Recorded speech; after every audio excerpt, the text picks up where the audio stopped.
ওরে ও অলসের ধারি ডেঙ্গু মশা, তোর এই পচা জলে আরাম কি আর থামবে না?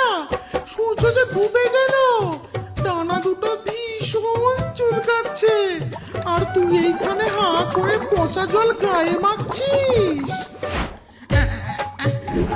গিন্নি, একটু শান্ত হও তো।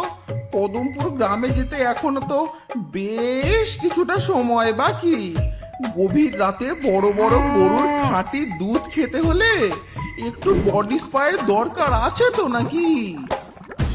বডি স্পাই নিকুচি করেছে, ঘরে এক ফোঁটাও খাবার নেই, ছেলেটা খিদেতে ছটফট করছে, আর ওনার এখানে রূপচর্চা চলছে। উঠে আয় বলছি, উঠে আয়।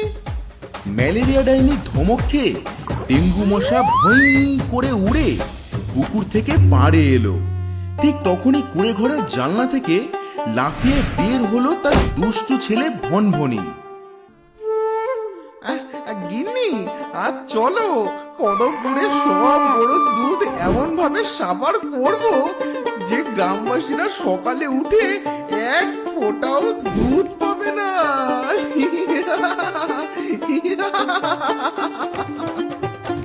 তবে আর দেরি কেন, চলো সবাই কদমপুরের দিকে।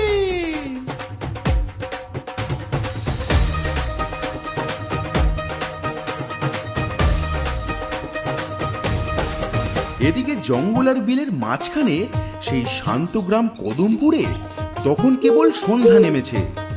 মাঠে গরু চড়ে ফিরে আসছে, আর সবাই উঠোনে বসে মনের সুখে গল্প করছে। কিন্তু তারা জানতো না, গ্রামের ওই পচা পুকুর পাড় থেকে ডাইনি মশার দল তাদের দিকেই ধেয়ে আসছে।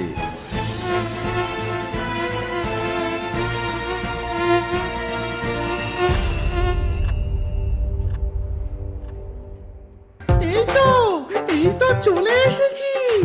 আর ওই যে গোয়ালে একটা গরু দাঁড়িয়ে আছে।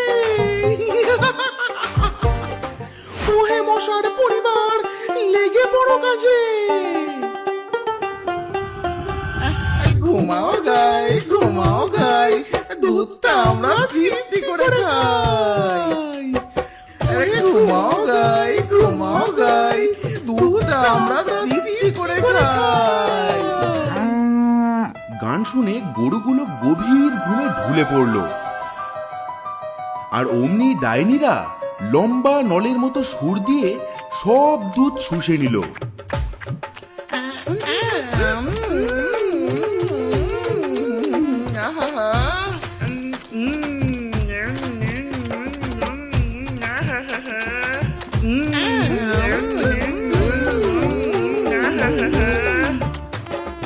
কিছুক্ষণ পর ডেঙ্গু মশা এত বেশি দুধ খেয়ে ফেললো যে তারপর তার ওড়ার ক্ষমতাই রইল না।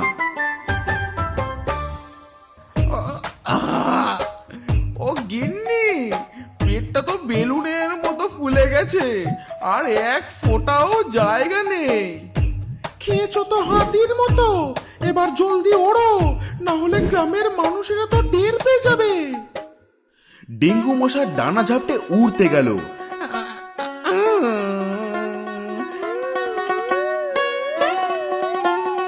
কিন্তু পেটের ভারে সোজা গিয়ে ধাক্কা খেল গোয়াল ঘরের একটা মোটা বাঁশে। উড়ি বাবারে, উড়ি মারে, ও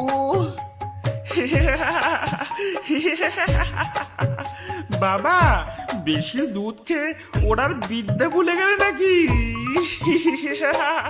কি মজা, কি মজা।